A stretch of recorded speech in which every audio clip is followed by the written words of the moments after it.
नमस्कार बच्चों।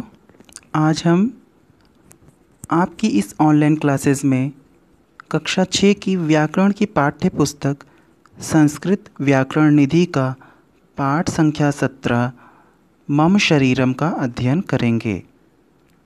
आपने इंग्लिश में, हिंदी में अपने शरीर के अंगों के नाम पढ़े होंगे। बचपन में आपने पढ़ा होगा मतलब कि अपनी बॉडी के पार्ट्स के नाम सब इंग्लिश में बचपन में आप पढ़ते थे। तो उसी तरह से अब ये संस्कृत में आपको पढ़ना है मम शरीरम, अर्थात मेरा शरीर। इस चैप्टर में, इस पूरे पाठ में आपको आपके सारे शरीर के अंगों के नाम संस्कृत में बताए जाएंगे। तो आइए देखते हैं क्या है।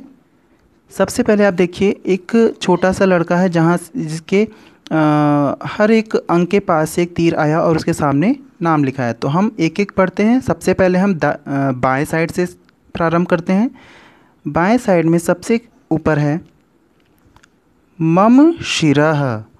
मम शिरः अर्थात मम मतलब मेरा, शिरः मतलब सिर। मम शिरः, ये देखिए मम शिरः, ये कहाँ से आया? ये यहाँ से आया है तीर का निशान, अर्थात ये क्या है? मम शिरः। शिरः मतलब सिर। फिर मम नयनम। मम नयनम मतलब मेरे, नयन मतलब आँख, मेरी आँख। फिर मम दंताः। मम मतलब मेरा, दंताः मतलब दांत। दंताः जो है दंत का बहुवचन है, तो दंताः मतलब मेरे दांत। मम स्कंधः। स्कंधः मतलब कंधे, तो मम स्कंधः मेरा कंधा। मम भुजा, मेरी भुजा। बाहों को क्या कहते हैं संस्कृत में? जिसको आप हिंदी में बाह कहते हैं, उसको संस्कृत में भुजा कहते हैं। फिर आगे हथेली। ये देखिए हथेली। हथेली को क्या कहते हैं संस्कृत में? हस्तः। मम हस्तः, मेरी हथेली या मेरा हाथ। मम अंगुष्ठः। अंगुष्ठा मतलब अंगूठा, तो मम अंगुष्ठा मेरा अंगूठा। फिर आगे बढ़ते हैं। मम अंगुलिः। मम अंगुलिः मतलब मेरी उंगली। ये देखिए उंगली से एक तीर आया है। मम अंगुली मेरी उंगली। मम पादः, ये सबसे नीचे पैर की ओर इशारा कर रहा है यहाँ पे। मम पादः मेरा पैर। तो इस तरह से क्या हो गया? सिर को कहते हैं शिरः, आँखों को नयनम, दांत को दंतः और बहुवचन है तो दंताः, कंधे को संस्कृत में स्कंधा, स्कंधा, और बाहों को भुजा, हथेली या हाथ को हस्तः, अंगूठे को अंगुष्ठा, उंगली को अंगुली और पैरों को पादः।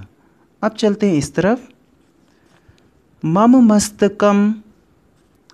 मम मस्तकम मेरा मस्तक यानी माथा, जिसे आप हिंदी में कहते हो फोरहेड, इंग्लिश में आप कहते हो। तो मम मस्तकम मेरा माथा। मम कर्णः। कर्णः मतलब कान, मेरा कान। मम नासिका। नासिका मतलब नाक, ये देखिए यहाँ पे शो कर रही है, तो मम नासिका मेरी नाक। मम मुखम। मुखम अर्थात ये पॉइंट आपका मुंह, उसको कह रहा है। मम अधरम। अधरम का अर्थ होता है ओंठ, तो मम अधरम मेरे ओंठ। मम ग्रीवा। ग्रीवा ये पार्ट गर्दन, तो ग्रीवा मतलब गर्दन हो गया, मेरी गर्दन या मेरा गला। मम वक्षः। मेरा वक्ष। वक्ष मतलब छाती या जिसे आप इंग्लिश में चेस्ट बोलते हो, तो मम वक्षः मेरी छाती या मेरा सीना। फिर मम उदरम। उदरम मतलब पेट, तो मेरा पेट।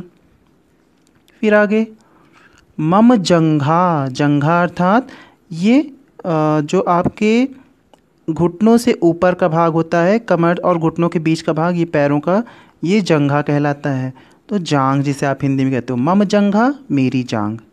इस तरह से आपने देखे सारे शरीर के अंगों के नाम पढ़े। अब आगे देखते हैं इसी पाठ का अभ्यास कार्य। अभ्यास कार्य में ये कहा है कि निम्नलिखित अंगों के नाम संस्कृत में लिखिए। जो आपने पहले अभी अभी अपने पाठ में पढ़े, उन्हीं को आप यहाँ पे आपको अभ्यास करना है लिख करके। तो सबसे पहले देखिए ऊपर चित्र लिखा है, बना है आँख का, ठीक। तो आँख को क्या कहते हैं संस्कृत में? नयनम, ठीक। ये देखिए नयनम, ऐसे आप लिखेंगे। फिर ये जो भाग बना है ये क्या है, ये मस्तक का भाग है, ये बालों के नीचे ये मस्तक वाला भाग, तो ये क्या हो गया, ये हो गया आपका मस्तकम। फिर ये यहाँ पे हस्ता, हथेली दिखा रहा है अर्थात हस्तः।